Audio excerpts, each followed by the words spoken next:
Vaginal surgeries అలాగే breast implants లాంటివి కూడా ఉంటాయా మేడం? మమ్మీ మేకవర్లో వస్తుంది. వన్స్ ప్రెగ్నెన్సీ వచ్చి డెలివరీ అయిన తర్వాత బాడీ షేప్ అంతా మారిపోతుంది. బ్రెస్ట్ లూజ్ అవ్వడము, అబ్డామెన్ లూజ్ అవ్వడము, వెజైనా లూజ్ అవ్వడము. మేడం ఇవేనా బ్రెస్ట్ ఇంప్లాంట్స్? బ్రెస్ట్కి ఛాతీకి మధ్యలో పెడతారనమాట. ఛాతీ వెడల్పు మీ పర్సనాలిటీని బట్టి మెజర్మెంట్స్ తీసుకుని అవి ఎంత సైజ్ ఇంప్లాంట్స్ అనేవి మీకు సూట్ అవుతాయో డిసైడ్ చేస్తాం. అందరికీ నమస్కారం, నేను Swaroopa Potlapalli. Welcome to Suman TV. ఈ రోజుల్లో మనమందరం బ్యూటీ అండ్ హెల్త్కి ఎంతో ఇంపార్టెన్స్ ఇస్తూ ఉన్నాం. ప్రస్తుతం నేను కొండాపూర్లోని తోటాస్ రెవెరా ప్లాస్టిక్ సర్జరీ క్లినిక్కి వచ్చేసాను. సినిమా సెలబ్రిటీస్, హీరోయిన్స్, సూపర్ మోడల్స్ని మనం చూస్తూనే ఉంటాం కదా. వాళ్ళు పోత పోసిన విగ్రహాల్లాగా ఎంత అందంగా ఉంటారు. వాళ్ళ కొలతలు కూడా సూపర్గా ఉంటాయి కదా. కొంతమందికి అందం అనేది అలాగే ఫిజిక్ అనేది గాడ్స్ గిఫ్ట్ అయితే, మరికొందరు అనేక రకాలైన సర్జరీస్ చేయించుకుని తమను తాము అందంగా మలుచుకుంటూ ఉంటారు. రండి లోపలికి వెళ్దాం. రెవెరా క్లినిక్ డైరెక్టర్, మెడికల్ కాస్మెటాలజిస్ట్ అయిన డాక్టర్ రాధా తోట గారితో మాట్లాడి అనేక విషయాలు తెలుసుకుందాం.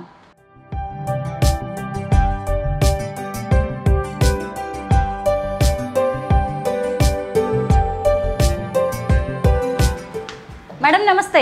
నమస్తే. మీ క్లినిక్ చాలా బాగుంది మేడం. Thank you. ఇక్కడ ఎక్కడ చూసినా కానీ పెయింటింగ్స్ కనిపిస్తున్నాయి. ఇవన్నీ మీరు వేసినవేనా? మీరు పెయింటర్ కూడానా? Hobby since childhood. School colleges లో అన్ని ప్రైజులు నాకు వచ్చాయి. Great madam. పెయింటర్, డాక్టర్ ని మనం చూస్తూ ఉన్నాం. మేడం అసలు ప్లాస్టిక్ సర్జరీ అలాగే కాస్మెటిక్ గైనకాలజీ అనేవి కూడా ఈ రెండు చాలా ఇంట్రెస్టింగ్ సబ్జెక్ట్స్. తోటాస్ రెవెరా క్లినిక్ లో ఎలాంటి ట్రీట్మెంట్స్ అలాగే ప్రొసీజర్స్ అందుబాటులో ఉంటాయి? తోటాస్ రెవెరాలో అన్ని cosmetic surgery procedures, skin care procedures, ఇంకా మీకు కాస్మెటిక్ గైనకాలజీ ప్రొసీజర్స్ మీకు అందుబాటులో ఉంటాయి. సిన్స్ 2000 మేము ఈ ప్రొసీజర్స్ అన్నీ చేస్తున్నాం. అంతకుముందు ఈ కాస్మెటిక్ సర్జరీస్ ఎక్కువ చేసేవాళ్ళు కాదు, ఓన్లీ జనరల్ ప్లాస్టిక్ అవే చేసేవాళ్ళు అంతకుముందు జనరేషన్. ఈ కాస్మెటిక్ సర్జరీ బయట హైదరాబాద్లో స్టార్ట్ చేసి ఇప్పుడు దాకా సక్సెస్ఫుల్గా నడుపుతున్నాం మేము. అంటే మీ హస్బెండ్ డాక్టర్ వెంకట్ తోట. Okay, co founder. ఓహో గ్రేట్ మేడం. హైదరాబాద్లోనే ఫస్ట్ ప్లాస్టిక్ కాస్మెటిక్ సెంటర్ మీదే అనేది తెలుసుకోవడం మాత్రం చాలా ఇంట్రెస్టింగ్, చాలా హ్యాపీగా కూడా అనిపిస్తుంది. ఇప్పుడు మీ అబ్బాయితో కలిసి మీరు ఈ క్లినిక్స్ రన్ చేస్తున్నారా? కొండాపూర్ తో పాటు ఇంకా ఎక్కడ ఉన్నాయి branches? Himayat Nagar first branch, Kondapur second branch. అయితే ప్లాస్టిక్ సర్జరీ అనగానే చాలా ఎక్స్పెన్సివ్, ఖర్చుతో కూడుకున్నది అంటారు. రెవెరాలో ఎలాంటి ట్రీట్మెంట్స్ అనేవి అవైలబుల్ గా ఉన్నాయి? ఈ రోజున ఈ కాస్మెటిక్ సర్జరీ అనేది అందరికీ అందుబాటులో ఉందండి. ఇప్పుడు normal caesarean section K 1 to 2 lakhs వసూలు చేస్తున్నారు. అలాంటిది అంతకంటే తక్కువ కాస్ట్ లోనే అయిపోతుంటాయి మా కాస్మెటిక్ సర్జరీస్. అంటే వెజైనల్ సర్జరీస్ అలాగే బ్రెస్ట్ ఇంప్లాంట్స్ లాంటివి కూడా ఉంటాయా మేడం? మమ్మీ మేకవర్లో వస్తుంది. వన్స్ ప్రెగ్నెన్సీ వచ్చి డెలివరీ అయిన తర్వాత బాడీ షేప్ అంతా మారిపోతుంది. బ్రెస్ట్ లూజ్ అవ్వడము, అబ్డామెన్ లూజ్ అవ్వడము, వెజైనా లూజ్ అవ్వడము, ఇవన్నిటిని మళ్ళీ కరెక్ట్ చేస్తారు. అక్కడక్కడ వచ్చిన ఫ్యాట్ ప్యాకెట్స్ని వాటిని కూడా రిమూవ్ చేస్తారు. అంటే ఎక్స్ట్రా ఉన్న ఫ్యాట్ ప్యాకెట్స్ని వాటిని, దీన్ని మమ్మీ మేకోవర్ అంటారు. ఈ ప్రొసీజర్స్ అవన్నీ మేము రెగ్యులర్గా చేస్తూ ఉంటాం. అలాగే స్కిన్ కేర్, హెయిర్ కేర్కి సంబంధించి ఏం చేస్తాం? స్కిన్కి సంబంధించిన అన్ని లేజర్ ట్రీట్మెంట్స్ మేము ఎప్పుడో 2006 నుంచే ఈ laser treatments, skin laser treatments అనేవి స్టార్ట్ చేసాము. అప్పటి నుంచి కూడా మేము ఈ లేజర్ ట్రీట్మెంట్స్, స్కిన్ లేజర్స్ అనేవి వాడుతున్నాం ఫర్ ద లాస్ట్ 20 years అనమాట. తర్వాత ఈ బ్రెస్ట్ ఇంప్లాంట్స్ కానీ, తర్వాత కాస్మెటిక్ గైనకాలజీ, స్కిన్ పీల్స్, ఇవన్నీ కూడా మోర్ దెన్ 20 years ఎక్స్పీరియన్స్ ఉన్న డాక్టర్స్ ఉన్నారు మా దగ్గర. మేడం బ్రెస్ట్ ఇంప్లాంట్స్ సర్జరీస్ ఎలా చేస్తారు అనేది ఒకసారి చూపిస్తారా? బ్రెస్ట్ ఇంప్లాంట్స్లో 2 రకాలు ఉంటాయండి, saline filled implants and silicone gel implants అని. అందులో సెలైన్ ఫిల్డ్ ఇంప్లాంట్స్ ఈ మధ్య కాలంలో ఎక్కువగా వాడట్లేదు, ఎక్కువగా సిలికాన్ జెల్ ఇంప్లాంట్సే వాడుతున్నాం మేము కూడా. త్రూ అవుట్ ద వరల్డ్ కూడా ఎక్కువగా సిలికాన్ జెల్ ఇంప్లాంట్సే వాడుతున్నారు. మేడం ఇవేనా బ్రెస్ట్ ఇంప్లాంట్స్? అవునండి, సిలికాన్ జెల్ ఇంప్లాంట్స్ అని అంటారు వాటిని. ఇవి మామూలుగా బ్రెస్ట్కి ఛాతీకి మధ్యలో పెడతారనమాట. దీని ఛాతీ వెడల్పు, తర్వాత మీ పర్సనాలిటీని బట్టి మెజర్మెంట్స్ తీసుకుని అవి ఎంత సైజ్ ఇంప్లాంట్స్ అనేవి మీకు సూట్ అవుతాయో డిసైడ్ చేస్తాం. ముందే డిసైడ్ చేసి ఆ ఫిక్స్డ్ మెజర్మెంట్స్ ప్రకారం ఇంప్లాంట్స్ తెప్పించి ఈ ఇంప్లాంట్స్ సర్జరీలో అవి బ్రెస్ట్కి వెనక అవగాహన వస్తుంది. సో మీకు ఆ పర్ఫెక్ట్ షేప్ అండ్ సైజ్ అనేది వస్తుంది అనమాట ఇంప్లాంట్స్ ద్వారా. అసలు బ్రెస్ట్ ఇంప్లాంట్స్ పెట్టాల్సిన అవసరం ఎవరికి వస్తుంది? మరీ స్మాల్ బ్రెస్ట్ ఉండే వాళ్ళకి, ప్రెగ్నెన్సీ ఇంకా చైల్డ్ బర్త్ తర్వాత బ్రెస్ట్ బాగా లూజ్ అయిపోయి చిన్నగా అయిపోయిన వాళ్ళకి, వాళ్ళకి, ఇంకా ట్రాన్స్జెండర్స్ వీళ్ళందరూ కూడా బ్రెస్ట్ ఇంప్లాంట్స్ పెట్టించుకుంటారు. ట్రాన్స్జెండర్స్గా చూసాం కదా మనం, మగవాళ్ళు ఆడవాళ్ళుగా మారడం, వాళ్ళకి బ్రెస్ట్ ఎలా ఇంప్లాంట్ చేస్తారు డాక్టర్స్ అనుకుంటాం కదా, ఇదిగోండి ఇలాంటి సిలికాన్ జెల్తో కూడిన ఇంప్లాంట్స్నే ఇన్సర్ట్ చేస్తూ ఉంటారు. ఇంకా మేడం ఓన్లీ వీళ్ళకైనా ఇంకెవరికైనా అవసరం పడుతూ ఉంటుందా? వీళ్ళే చేయించుకుంటారు. లేడీస్ అంటే బై బర్త్ బ్రెస్ట్ చాలా స్మాల్గా ఉండేవాళ్ళు, తర్వాత బాగా వెయిట్ పెరిగి మళ్ళీ తగ్గినప్పుడు బ్రెస్ట్ సైజ్ కూడా బాగా తగ్గిపోతుంది, అలాంటి వాళ్ళు ఎక్కువగా చేయించుకుంటారు. అసలు వెయిట్ ఎంత ఉంటాయి ఇవి? వెయిట్ యూజువల్గా 200-300 గ్రామ్స్ అలా ఉంటాయి. అంటే వాళ్ళు అడుగుతారా సైజు? వాళ్ళు ఎంత అడిగితే రిక్వైర్మెంట్ బట్టి మీరు పెడుతూ ఉంటారా? వాళ్ళు అడిగిన కొంతమంది చాలా ఎక్కువ సైజు కావాలి అని అంటారు. వాళ్ళ ఛాతీ మెజర్మెంట్స్కి ఎంత సైజ్ ఫిట్ అవుతుందో అంతే యూజువల్గా మేము సజెస్ట్ చేస్తాం. ఆ ప్రొజెక్షన్ ఎక్కువ కావాలంటారు కొంతమంది, దాన్ని బట్టి ప్రొజెక్షన్ అది కూడా సజెస్ట్ చేస్తాం అనమాట మేము. ఒక్క సిట్టింగ్ లో అయిపోతాయా? ఒక సిట్టింగ్ లోనే అయిపోతుంది. ఓకే. అయితే ఇందులో జెల్ కనిపిస్తుంది కదా మ్యామ్, అసలు ఈ సిలికాన్ జెల్ ఇంప్లాంట్స్ నే గమ్మీ బేర్ ఇంప్లాంట్స్ అని కూడా అంటారు. ఈ ఇంప్లాంట్స్ అడ్వాంటేజ్ ఏంటంటే పైన అవుటర్ షెల్ ఏమైనా మైల్డ్ గా రప్చర్ అయినా కూడా ఆ జెల్ అనేది అక్కడే ఉండిపోతుంది, పక్కకి స్ప్రెడ్ కాదనమాట. ఎక్కువగా వరల్డ్ వైడ్ ఎక్కువగా ఈ గమ్మీ బేర్ ఇంప్లాంట్స్ అనేవి వాడుతున్నారు ఇప్పుడు. మేడం అలాగే బ్రెస్ట్ క్యాన్సర్ వచ్చిన వాళ్ళకి కూడా బ్రెస్ట్ రిమూవ్ చేస్తూ ఉంటారు కదా, వాళ్ళకి కూడా ఇలాంటి ఇంప్లాంట్స్ పెట్టే ఛాన్స్ ఉంటుందా? అంటే అది డిపెండింగ్ అపాన్ వాళ్ళకి ఏ స్టేజ్ లో క్యాన్సర్ వచ్చింది, ఎంత బ్రెస్ట్ రిమూవ్ చేశారు అనే దాన్ని బట్టి ఉంటుందండి. ఒక్కోసారి వాళ్ళకి రేడియేషన్ అవన్నీ ఇచ్చినప్పుడు ఈ ఇంప్లాంట్స్ పెట్టడానికి అవ్వదు, వాళ్ళకి ఫ్లాప్ తోటి అనే దాంతో చేస్తారనమాట, రీకన్స్ట్రక్ట్ చేస్తారు బ్రెస్ట్. అంటే రెండు బ్రెస్ట్ ఒకేసారి చేస్తారా, ఇన్సర్ట్ చేస్తారా, లేదు అంటే ఒకదాని తర్వాత? లేదు, రెండు బ్రెస్ట్ ఒకేసారి చేస్తారు.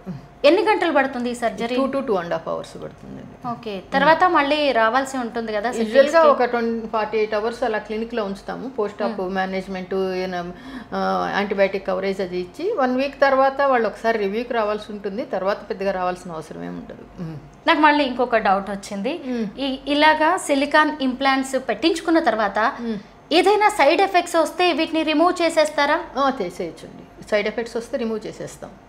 ఎలా ఉంటాయి దీనివల్ల వచ్చే సైడ్ ఎఫెక్ట్స్? అంటే రేర్గా కొంతమందికి ఇంప్లాంట్స్ అనేవి వాళ్ళ బాడీకి సూట్ కావచ్చు, కాకపోవచ్చు కూడా అనమాట. అలాంటప్పుడు ఏం చేస్తామంటే ఇంప్లాంట్స్ అనేవి తీసేస్తే ఒరిజినల్గా ఎలా ఉందో అలా వస్తుంది. కొంతమందికి ఒక సైడ్ ఇబ్బంది రావచ్చు, ఇన్ఫెక్షన్, లేదంటే ఇంకొక సైడ్ బాగానే ఉంటుంది, అలాంటప్పుడు ఏం చేస్తారు? అదే సెకండ్ సైజ్, ఒక నార్మల్గా ఉన్న సైడ్ ఎలా ఉందో బ్రెస్ట్ సైజు సేమ్ ఆ సైజ్ ఇంప్లాంట్ రెండో వైపు పెడతాం అనమాట. అప్పుడు రెండు ఈక్వల్గా కనిపిస్తాయి మీకు. మేడం చాలా మందికి బ్రెస్ట్ సైజ్ కూడా చాలా పెద్దగా ఉంటుంది కదా, అప్పుడు ఏం చేస్తారు? వాళ్ళకి రిడక్షన్ మెమోప్లాస్టీ అనే సర్జరీ ఉంటుందండి. ఎక్స్ట్రా బ్రెస్ట్ అనేది తీసేసి, బ్రెస్ట్ సాగిపోయి ఉంటుంది వాళ్ళకి కూడా, బ్రెస్ట్ని లిఫ్ట్ చేస్తాం. దాన్ని రిడక్షన్ మెమోప్లాస్టీ అని అంటారు. ఇదేంటి? ఇది సిలికాన్, అది ఈ సెలైన్ ఫీల్డ్ ఇంప్లాంట్స్ అండి. ఈ సిలికాన్ జెల్ ఇంప్లాంట్స్ కంటే ముందు నుంచి వాడారు దీన్ని సెలైన్ ఫీల్డ్ ఇంప్లాంట్స్ అని. ఇవి ఏంటంటే స్కార్లెస్ సర్జరీ. మామూలుగా ఒక 3 inches స్కార్ ఉంటుంది బ్రెస్ట్ ఫోల్డ్లో, ఆల్మోస్ట్ ఇన్విజిబుల్ ఉంటుంది. కొంతమంది ఫిల్మ్ స్టార్స్ అలాంటి వాళ్ళు ఈ అస్సలు స్కార్ కనపడకుండా చేయాలనుకుంటారు. అలాంటి వాళ్ళకి ఈ అంబిలికస్ ద్వారా, స్కోప్ ద్వారా లోపల బ్రెస్ట్ కింద ప్రాకెట్ క్రియేట్ చేసి ఈ ఇంప్లాంట్ని లోపల ఇన్సర్ట్ చేసినాక అందులో ఒక చిన్న పోర్ట్ ఉంటుందన్నమాట. ఆ పోర్ట్ ద్వారా సెలైన్ అనేది లోపల ఇంజెక్ట్ చేసినప్పుడు మీకు అసలు బాడీ మీద ఎక్కడ స్కార్ అనేది కనిపించదు. కాకుంటే ఇప్పుడు ఈ సెలైన్ ఫీల్డ్ ఇంప్లాంట్స్ అనేవి తక్కువగా వాడుతున్నారు, అంత ఎక్కువ ప్రిఫర్ చేయట్లేదు, ఎక్కువగా సిలికాన్ జెల్ ఇంప్లాంట్స్ వాడుతున్నారు. మరి ఇందులో పెద్దగా జెల్ లాంటిది ఏం లేదు, ఎయిర్ లాగా కనిపిస్తుంది, ఇందులోనేమో జెల్ ఉంది కదా. ఇది సెలైన్ ఫీల్డ్ ఇంప్లాంట్ అంటే యూజువల్గా ఇక్కడ పోర్టల్ అనేది ఉంటుందన్నమాట. దీన్ని అంటే ఇది ఇన్ఫ్లేట్ చేసిన బెలూన్ లా ఉంది కదా. ఇప్పుడు మామూలుగా అయితే అది చాలా బెలూన్ అయితే ఎప్పుడైతే గాలి ఊదక ముందే బెలూన్ ఎలా ఉంటుందో అంత సైజు ఉంటుందన్నమాట. దీన్ని అంబల్కస్ నుంచి ఒక ట్యూబ్ ద్వారా పంపించి లోపల ఒక స్కోప్ ద్వారా బ్రెస్ట్ కింద ఒక క్యావిటీ క్రియేట్ చేస్తారు. దీన్ని లోపలికి ఇన్సర్ట్ చేసిన తర్వాత ఇక్కడ ఒక పోర్ట్ అనేది ఉంటుందన్నమాట. దీనిలో నుంచి సెలైన్ అనేది ఇంజెక్ట్ చేస్తారు. ఇంజెక్ట్ చేసినప్పుడు అప్పుడు అది ఇన్ఫ్లేట్ అవుతుంది.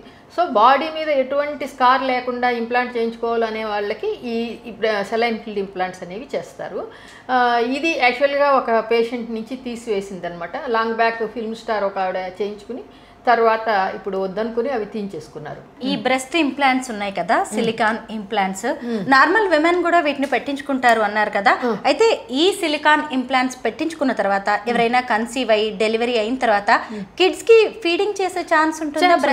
బ్రెస్ట్ ఫీడింగ్ నిరభ్యంతరంగా చేయొచ్చు. ఎందుకంటే ఇది బ్రెస్ట్ టిష్యూని ఎటువంటి డ్యామేజ్ చేయడం కానీ టచ్ చేయడం కానీ ఉండదు. బ్రెస్ట్ కింద పెడతారనమాట.